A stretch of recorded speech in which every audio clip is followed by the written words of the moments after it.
Hey guys, Dave here, and welcome back to another episode of FFBE War the Visions. This is not our typical episode. I know it's a pretty, controversial, kind of catchy title and whatnot, and I'll explain that in detail. But I know some people, my last video was kind of long. Some people said that was kind of annoying. Well, I'm sorry, this is something I just want to get out. I feel it's my responsibility also as a YouTuber to let people know what the situation is. So if you don't want to listen to the whole video, you don't have to. Nobody's sitting there forcing you to. Even if someone puts a gun to your head, you still have a choice to say no and get shot. Okay? So there's that, and I'm going to be sarcastic in this too. So if you don't like sarcasm, again, it's your choice whether you watch this or not. All right? Now I'm going to talk about the good and the bad. I'm also going to say some things that are, defending Gumi. But, I watched Umber Ray's video when he talked about it, and, he talked about both sides. He's kind of neutral, but he's more on the player side. And, I'm going to be take the same stance in this video right here.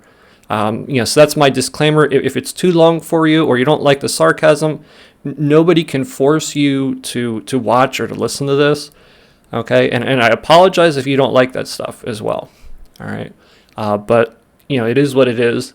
I tried to incorporate lots of humor into the slides too, but also revealed the true situation. So we're going to go over a couple main things. First, we're going to go over, what happened on JP and why the players got cheated. I was part of that because I pulled on 4 of those banners with free Vizier. And then what they did as reparation for that, but it puts a lot of doubt out there to were they doing this all along. And I don't have any proof of that, but I'm going to explain to you based on studies that I've done in the past how the system works in this game in FFBE. Then the second part of the video, I'm going to explain the current situation after the 1-year anniversary on JP with the power creep, how grindy it's gotten and whatnot. And I expect at least 80% of that to make it to global, come that 1-year mark. All right, so without further ado, let's jump in. And I'm going to start off first by giving you all a statement that's going to defend Gumi. All right, so let's jump right in. All right, so first of all, we're going to talk about what is random. Well, random is, without any bias, without any input, just you're choosing something with no plan, basically. And this is something that does not exist in programming. So, some of you might be like, oh, well, it needs to be 100% random. Well, just realize that in anything programming, you can't do that. You could say, oh, give me a random number from 1 to 10. 7, right? Why did I choose 7? I don't know. I just chose it. Computers at this point in time can't do that. Once we get to maybe higher levels of artificial intelligence where they have cognitive thinking and whatnot, like human beings, that can happen. But right now in time, you have to realize that there's no way for Gumi to make it be truly 100% random. So how do they work that? They're going to use something like seeds. They're going to use algorithms. They're going to use tokens and whatnot. Like token authenticators. That's an easy way for me to explain it. So I'm going to explain more about that in the next slide, how that actually works. All right, so I just defended Gumi by saying, what true randomness can't be gained through computers, okay? So what do they use? I believe almost 100% based on my experience in this game and FFBE, especially FFBE, that they use a token-based time system. This means that at a certain point in time, it's already decided what unit, not what unit specifically, but what grade of unit that you're going to get. And then there's another algorithm that would decide, obviously, what unit comes of that grade. So for an example, in FFBE, I had access to thousands of tickets. If you did everything and you just saved them up, you could literally get, hundreds if not thousands of them. And I had, I had a JP account, I had a global account, and I had like a free-to-play account too. So I had multiple accounts to test on, and I did it with other people as well. So every time I got a rainbow, I wrote down the exact minute and second. Like I had another device out there, and I had that ready to get that snapshot in time when I got that. And what we did was exactly like an hour later, we tried various things, but we found out that if you do it exactly 1 hour later, you had a very, very high chance of getting the rainbow. Now, there could be server lag. You could have time sync lag with like your iPhone or your computer clock, not syncing up to the world clock and stuff like that. And I think that's where some of the variation comes in. But we found like a 1 to 3 second window there. And I got a lot of extra rainbow units by doing that. I would save my tickets for only those times, only pull one ticket or one thing per hour. And I would say at least 30% of them are rainbows. Okay. But I found that reset at the end of the week. All right.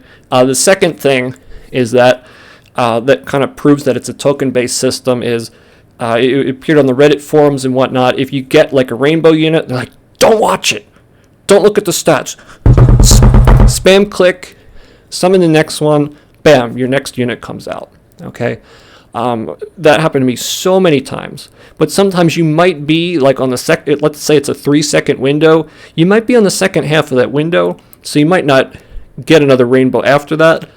But I would say at least 15 to 20% of the time, I got another rainbow unit from. So I got a lot more rainbow units in FFBE because I figured out how their system worked. Okay. Now, FFB War of the Visions, we don't get many summon tickets. It's a lot more expensive to play and whatnot. And for those reasons, it's a lot harder to figure out how their system works. All right. But basically, up on the screen, okay. So I'm pretty sure they're using like a seed-based token-based time system. Okay, different seed is some people you might feel like you're vision card heavy or unit heavy or something like that. I think everyone has like a predetermined seed that they're in, and it doesn't necessarily mean you're not destined to get a certain unit or not. It might feel that way, but I don't necessarily think that's 100%. Okay. I mean, you could say, oh, well, I pulled 40K. I think I pulled 40 or 50K on Victor and didn't get her, which is absolutely ridiculous. But when you look at the actual drop rates, that's completely thinkable too. So you could argue, oh, well, it's rigged because of that. But you could also argue that it's not rigged just because of probability. I mean, you could pull forever, for eternity, and still not get that unit there. So I mean, that's in Gumi's defense. I have to look at this with a neutral stance. So I'm for the players because the players are not greedy. They just want to play and have fun. Gumi's trying to suck every last cent out of everyone instead of giving us more content. They just give us more shinies. Oh, here's more shinies. Give us more money. So I mean that's the current situation. So let's look what's up on the screen and talk a little bit about what happened on JP. So what happened on JP for the 1 year anniversary, there's a lot of pulls, like a guaranteed 10 UR, guaranteed 5 UR, blah, blah, blah, blah. Multiple players, streaming, etc., pulled, and they noticed they got the exact same template that other players were getting. So is this cheating? Yes, it's cheating 100%. The players, they were caught red-handed. That's what the title of this video was. Now, having the seeds in there and now that we know that true randomness doesn't exist in software, it's okay to have some deal of randomness, but the fact that all the characters are the same means that you don't have a true chance at getting those. So that's what those pies up on the screen represent. So the top left pie, that's your 2% of getting your UR, and then the 98% is a crap unit, right? Because let's face it, nobody's going to use anything but URs because until the extra resources come, they're just crap units. The TMRs suck on most of them. They're better than nothing, but why would you waste resources that you need to raise the best units to raise a subpar unit? I've done it a couple times, but I'm not going to do it much, okay? Then we look down at the one on the right-hand side, the bottom right, and this is where the problem comes in with that, template, right? So we have a 2% chance to get a pie, right? But the problem is or the problem that was raised is, when I get that 2% chance, do I have a 2% chance to get any flavor of pie? Cherry, apple, lemon, blueberry? Or when that 2% chance token window comes, or based on my seed code, when that comes or is generated, do I even have a chance at getting a different flavor? Or is it, I do it at this point in time and I can get nothing but a cherry pie at this point in time. So, 8:46 is what I'm recording, 8:46 and 13 seconds in. Cherry pie is the only pie that you can get if you are lucky enough to have that pie on your seed. Okay?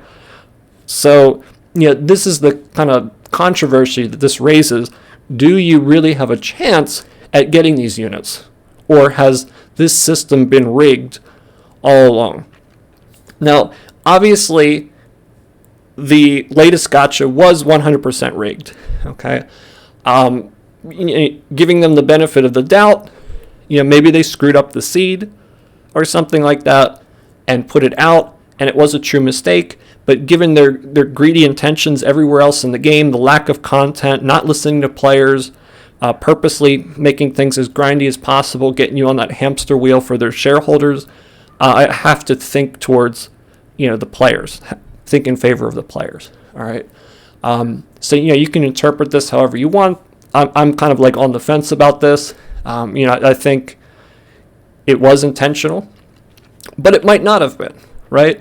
But the problem is that this raises the question, have we been cheated all along, right? And that's never going to go away. They've damaged their reputation with this, and it's not going to go away. So let's take a look at the next slide real quick.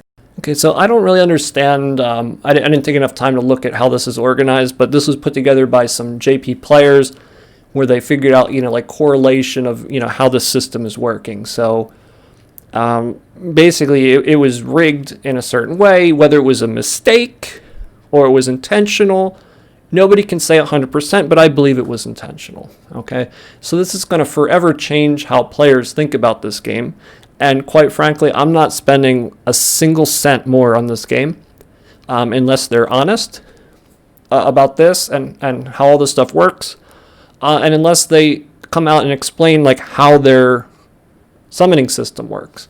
Because another thing that I will mention is it's not mentioned in the distribution ratios that they give you, but you always have a higher chance at getting the previous banner unit than any unit on that banner, more than the new unit, more than any other unit. So like the last banner was like Scar and whatnot.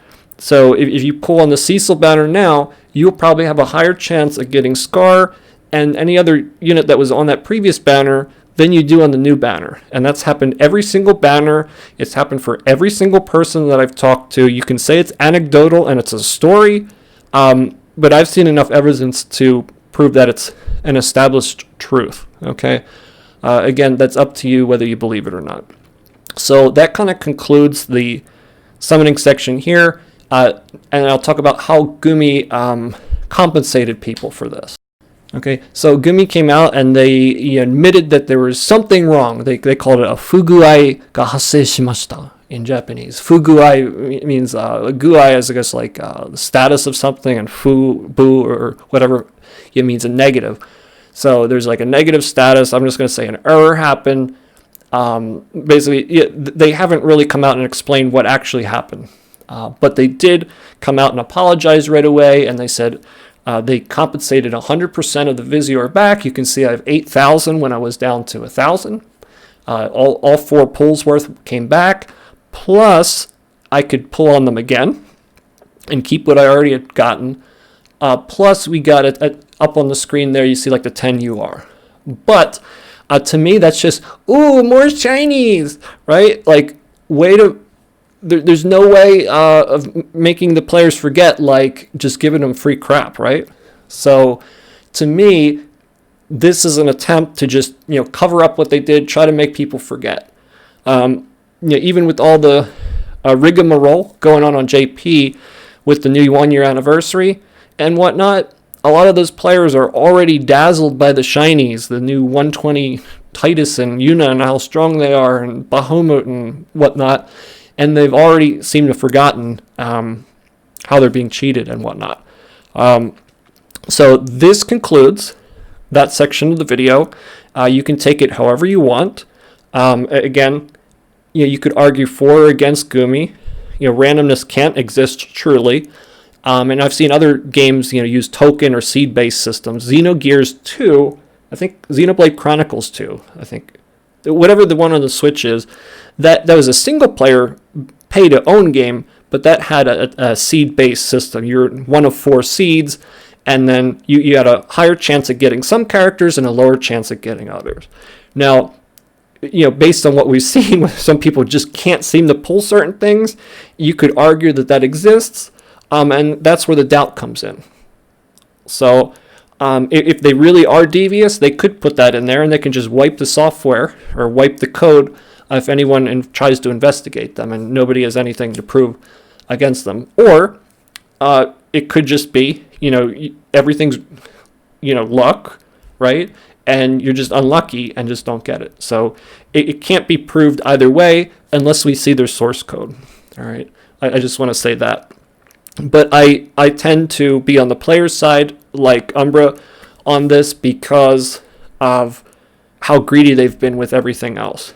It's like they're always trying to push the limit with how far they can go. And then when they start getting a certain degree of pushback, that they all of a sudden start giving all these freebies and stuff like that. Like the stuff on the Whimsy shop, like the 3 tokens and all the guaranteed stuff, that happened because of pushback on JP. And, they started seeing people quit on global, and they bumped that up 4 months for us and whatnot. So that means, that they saw people leaving the game, which isn't a good sign. And they okay, well, maybe we went a little too far with our greed. All right. Having said that, let's move on to the second half of the video where we're going to talk about what's occurred in the 1-year anniversary. Introducing Farmville 2020 expansion pack for War of the Visions. Now introducing full auto, do nothing, have fun. Farm harder, farm faster, farm longer, be happy. Okay, that was probably really stupid, but that's what this game has become. Okay, 99.9% of this game is auto farm. That is not content. Okay, I repeat, that is not content. All right, it's not. Sometimes it's fun to watch, guild battle and arena and stuff, but that gets pretty old. So to me, the only real content in this game is the tower mode. And maybe like the first 5 raids or like box event challenges. After that, it just becomes mind-numbingly painful to do the same raid 320 times to get a +5. Absolutely ridiculous. So Gumi said, okay, well, players are enjoying farming on auto so much that we will raise the cap on that, and now you have to farm 1.5 to 2 times as long to get the same level of power. So if you don't know, the level cap was increased to 120, 21 levels up. If you've done PvP in arena, you know that just the difference between 89 and 99 is pretty darn big. Okay, like new strong units with an elemental strength might do pretty well if they have a strong skill, but overall they're going to be weaker, they're going to have less stats. So now you have 21 levels behind. Old units do 2,000 less potential max damage, 1 less skill, etc., etc. And just the sheer amount of farming that you need to do for these materials and whatnot is absolutely asinine. It is beyond ridiculous. And I'm going to go and explain what materials that you need and just how ridiculous they are if they're not given to you for free. At least, and keep in mind, this is the current state on JP. So they might be more generous, no, not generous. They might be less douchebaggish on global when it comes to us. So let's take a look at what it looks like. All right, so in our Farmville 2020 expansion pack, We have new things to farm. Okay, at the top you have elements.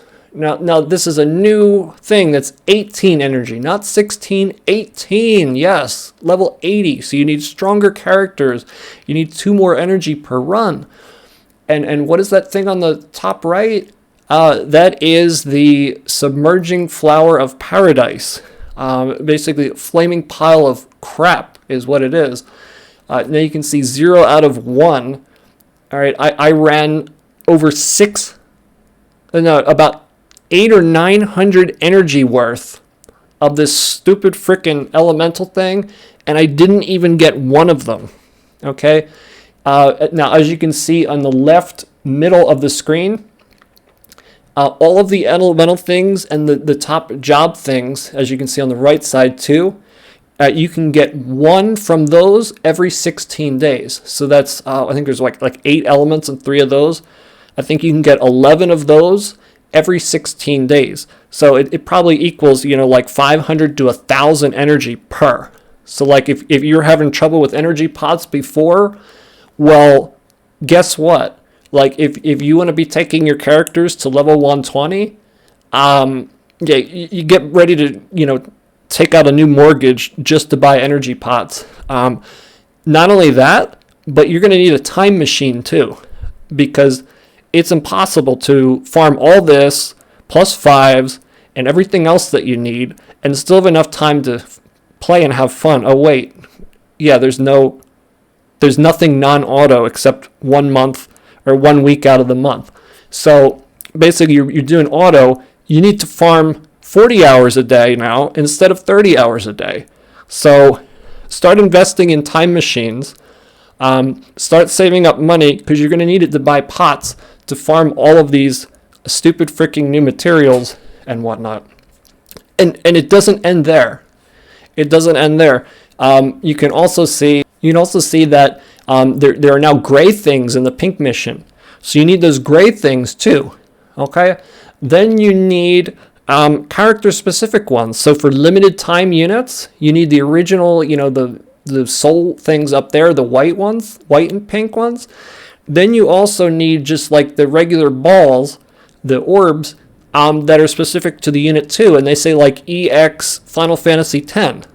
So there's 2 more limited time resources that you need to make limited time characters even less appealing. And it doesn't matter if they're around for a month and a half, because you have to freaking farm. You need twice as much Visior and 8,000 times more energy to farm all the crap. And not to mention that you need more of this crap. You need more of that top elemental thing just to unlock the tree. Forget doing it with just JP. Now you need the submarine frickin' flowers. You need the frickin' elemental things. You need so many stupid resources to unlock this crap. It's absolutely frickin' asinine. Then you need that rainbow gem on the bottom middle of the bottom picture also. That's probably going to be a big bottleneck too. That's going to be rare. Then as you move up to the middle picture, now you need 400 freaking soul shards. So how do you get those? Well, we can't get them in advance because it goes to MOG tokens. So you're going to have to farm 200 more days of hard quests, or 100 more days of hard quests plus the barracks, at 4 shards a day, which will then turn into soul things once you've gotten 600. So now you basically need 1,000 shards. And if you want to get them any other way, you got to get them in the gacha.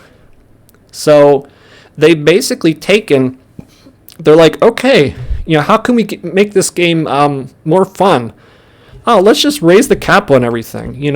If it took you $100 to be strong before, now it's going to take you $150 or $200. So they basically increased the amount of money that you have to spend on this game to get the same amount of content by at least 1.5, if not up to 2. It's absolutely ridiculous. Okay, and there's no need to do this at this point in the game.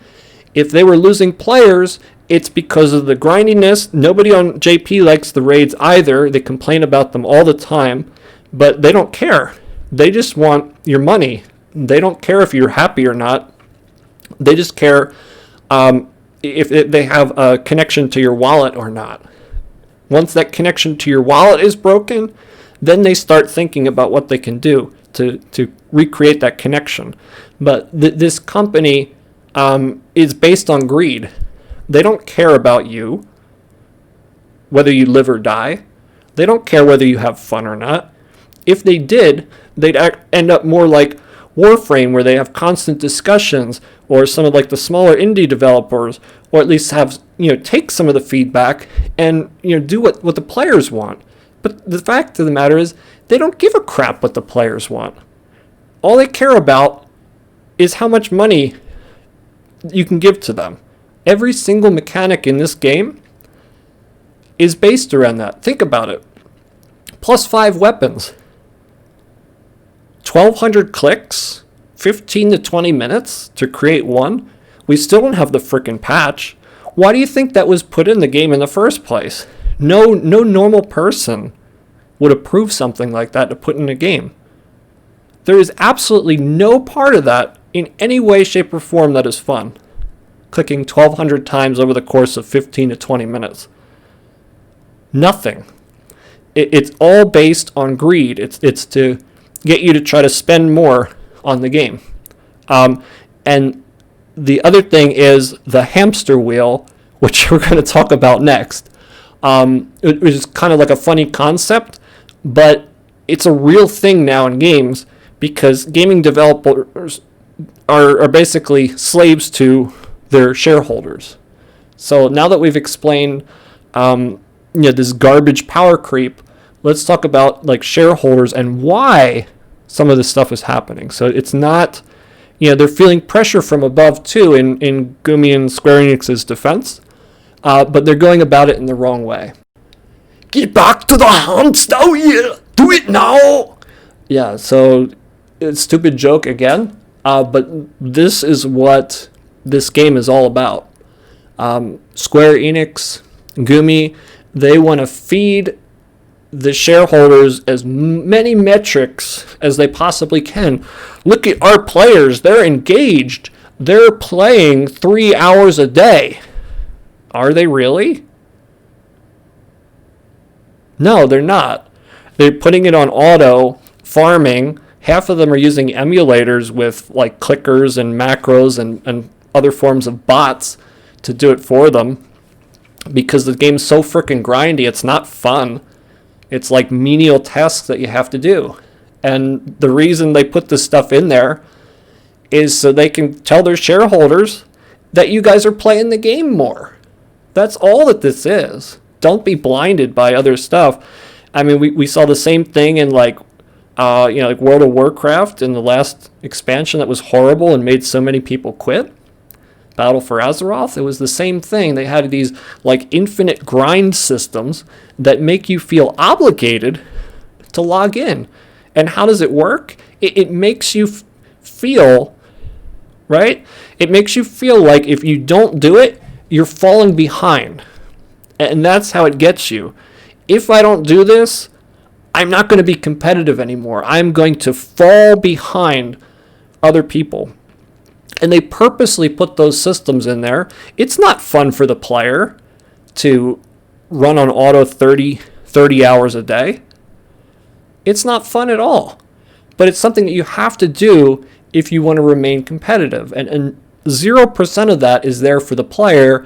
It's for them to feed that information to their shareholders to make them happy. I mean, because of that, like Gumi's like basically a piss poor game developer, because they don't know how to balance pleasing their shareholders and pleasing their players.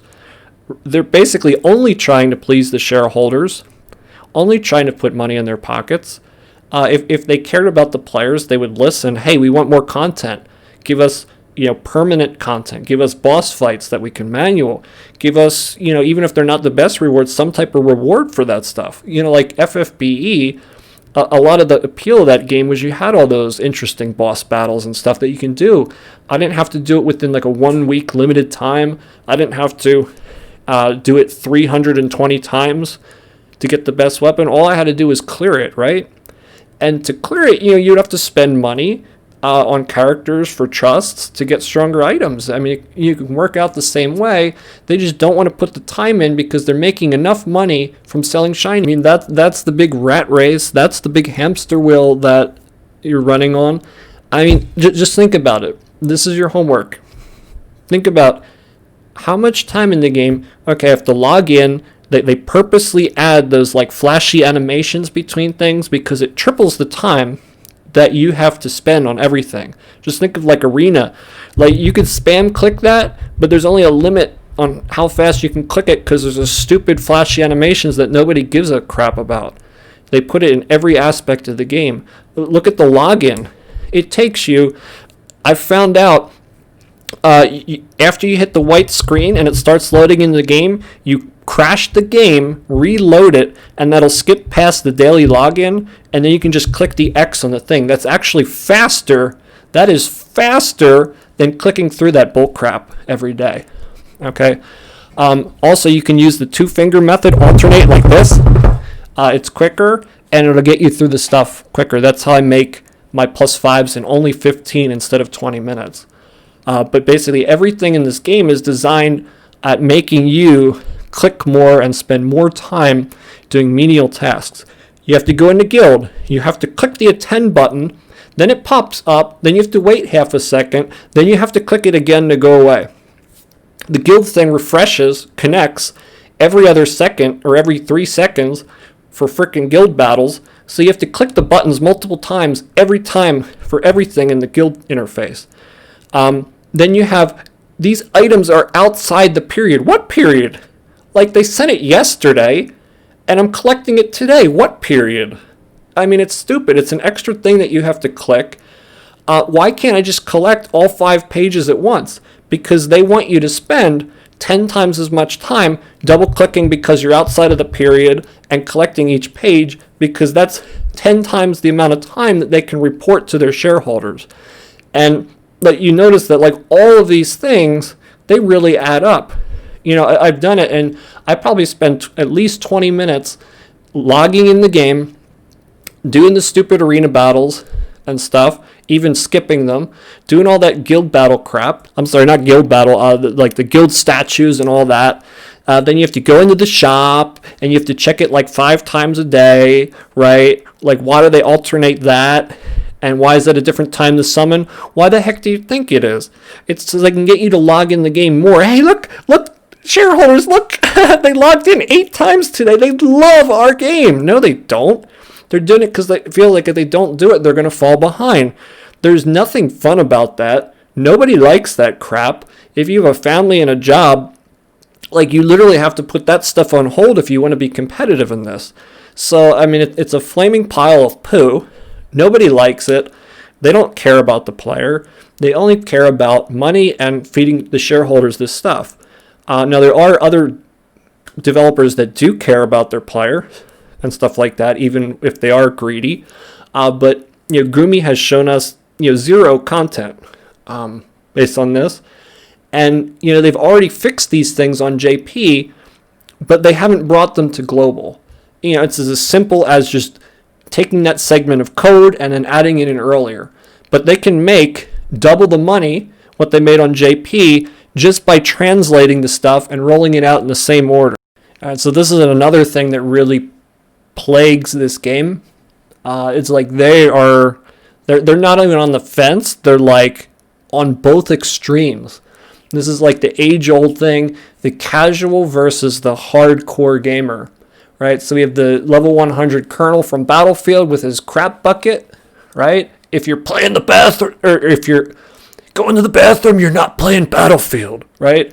So basically, if you don't take your phone with like 8 extra batteries around with you everywhere, like you can't do everything. So you need like an emulator with like remote login, or else you can't play. Then you have the fat guy from South Park, World of Warcraft episode. I mean, that is your hardcore gamer right there. The people who don't mind the grind as much. The people who want the best of everything. The people who sink a huge amount of time into the game. And I tend to be, like probably 90% towards that end of the spectrum. But I have a tolerance level too. I don't I hate like the grind in Korean games. It's over the top. All right. So like these people might not mind the raids as much. Yeah, I think they're complete crap because it's the same boring thing over and over again. Like if you take like Final Fantasy 14 or WoW or your typical MMO like that, like at least you're fighting different raid bosses. You're leveling up your gear. It's not limited time. That's like the biggest thing. It's not limited time. You can do it whenever you want. You can do it online with other people and joke around while you're doing it. This doesn't have that. Okay. So you have people that are hardcore that basically want 100% everywhere, the strongest possible. Then on the other end of the spectrum, you have the casual player. So they're not necessarily lazy. They don't necessarily not want to be the strongest possible, but they have family or a busy job, or they just have other priorities or just other hobbies. They just want to log in. Some of those people like the auto mode. I had someone on my video comment that they like that, and you know what, that's fine. I think some of the stuff is interesting to watch to see how the stupid AI will react to your configurations and stuff. But ultimately, the biggest problem with this game and why they don't have a big player base and why they're constantly losing people is they're trying to, they have both ends of the spectrum. They have super beyond hardcore stuff, like that would give you die of a heart attack before you could do everything you needed for the raids. And then they have the super casual stuff where you just put it on auto, maybe do like one guild battle a day, and then you're done. Like I stopped playing Genshin Impact because with the amount of energy you got, you played for 10 minutes and you're done. I'm like, what is this bull crap? That's like beyond casual right there. Like 10 minutes a day of gameplay. Like you got to be out of your flipping mind.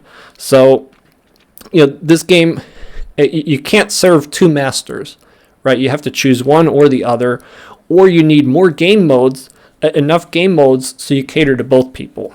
Right, so Tower would cater to more hardcore players, and auto stuff would cater more to casual players. But as of now, we have no permanent content and no manual content other than the Tower, and raids, quite frankly, do not count because it's repetitive crap. All right, so I've already pretty much given you my stance on the game. I've explained what happened on JP. I explained, in Gumi's favor and against Gumi. I tend to be on the against Gumi thing, and I'm going to be calling my credit card company, trying to get a charge back on the, I had some like paid Visior and some Visior left over from stuff that I actually bought that I used on that banner, and even though they refunded it, I still got cheated, and I want my money back. Now, is the game dying? I think like slowly stuff like this is going to really hurt it. Is it dead? Absolutely not. They can still redeem it. And I still want to be optimistic about it. I still want to hope that they listen to the players, that they add content and whatnot. But when we just saw on Global, like they gave Cecil away for free. My friend commented, maybe they pre-recorded that video and whatnot, so maybe that wasn't due to what happened on JP. But all the other free stuff from Hiroki, you better darn well believe that that's to try to make the players forget what happened on JP with a bunch of shinies. I wouldn't doubt it for a second.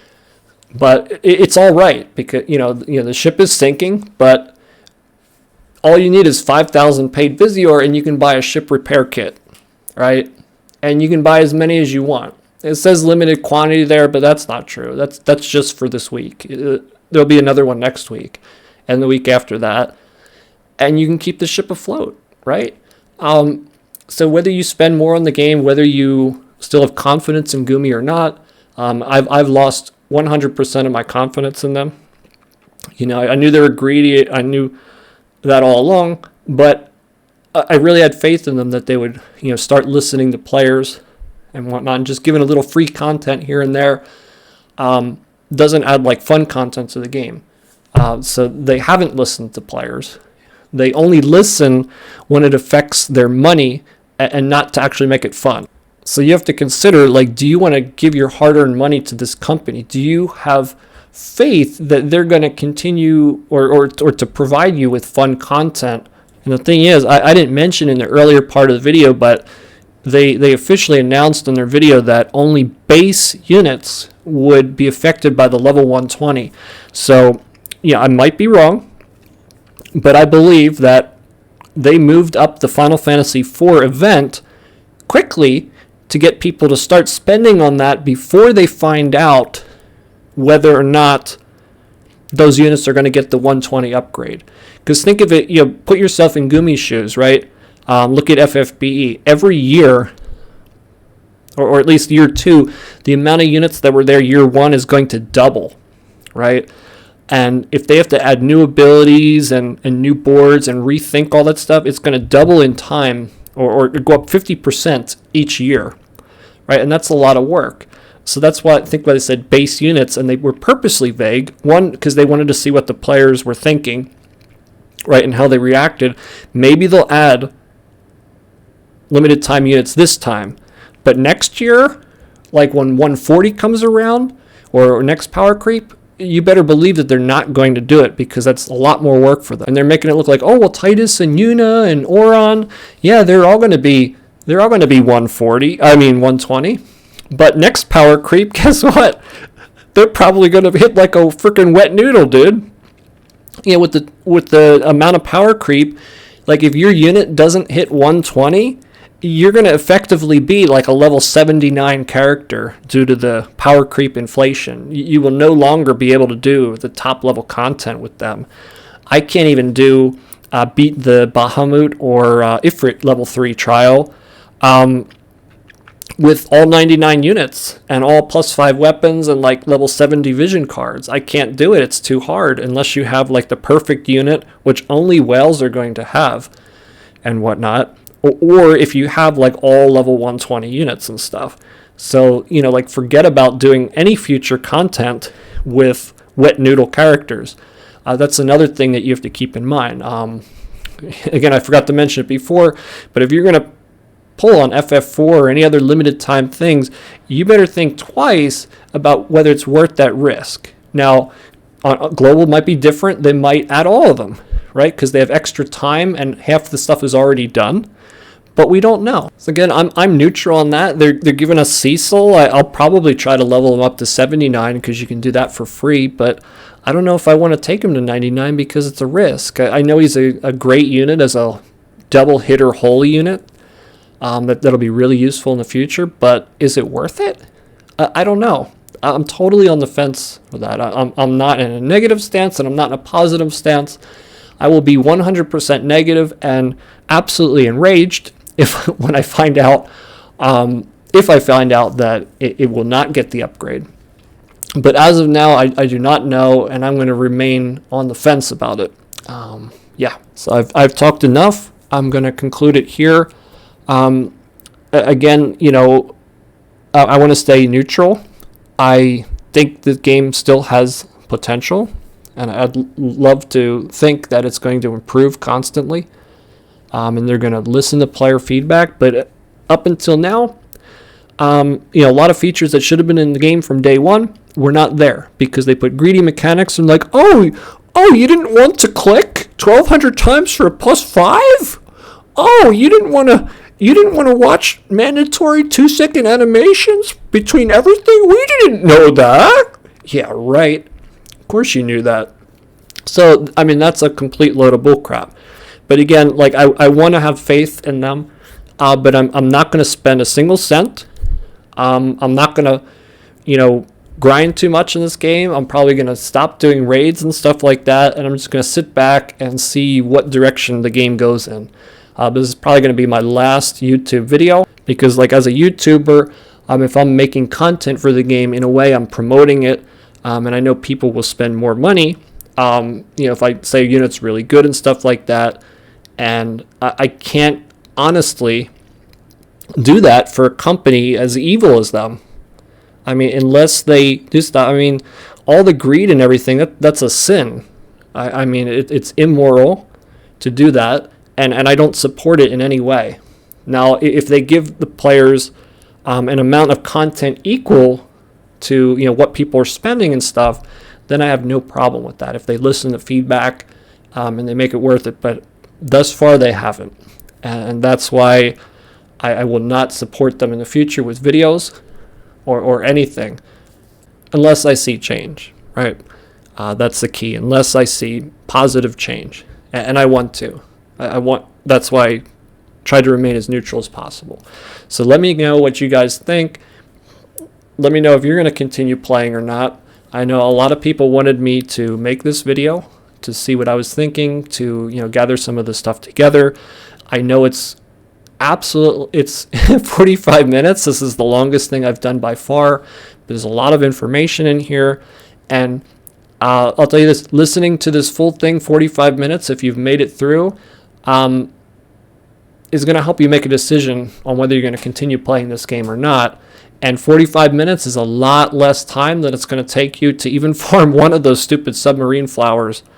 Certainly less energy. So again, thank you if you made it all the way through. And again, this video is to just inform players so you can have the knowledge that you need to decide if you want to keep playing, how you want to change your plans for the future based on how limited times and the 120 is going to work, and everything. So again, if you made it all the way through, thank you for watching. I hope it was informative. If you think I present anything in the wrong manner, please let me know below. I'm still interested in your comments, because the whole reason I'm making this video is to kind of help the community, give back to the community.